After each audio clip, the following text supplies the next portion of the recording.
Une attaque de cette ampleur à Kiev est inédite. La Russie a donc tiré plus de 800 drones et missiles contre la capitale ukrainienne. Il y a eu des victimes, mais aussi des bâtiments qui ont été endommagés, notamment le siège du gouvernement. Plusieurs autres régions ont été touchées avec là aussi des victimes. C'est la correspondance à Kiev de Gulliver Krag.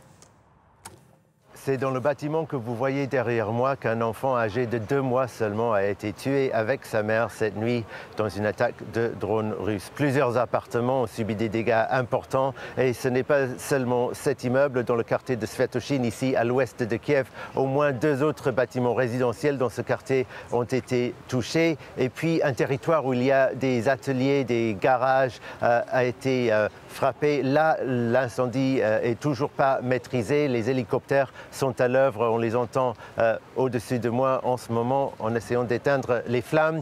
Et au moment où je suis passé devant ce matin, en tout cas, l'incendie au cabinet des ministres ukrainiens n'était toujours pas maîtrisé. C'est dans le plein centre de Kiev, c'est les bureaux du gouvernement. La première ministre Yulia Sviridenko elle-même a confirmé que ces bureaux avaient été touchés. Le maire de Kiev, Vitaly Klitschko, a parlé d'un drone abattu au-dessus de l'immeuble et pas d'une frappe directe, mais en réalité c'est impossible de confirmer à ce stade. En tout cas, c'est très inquiétant.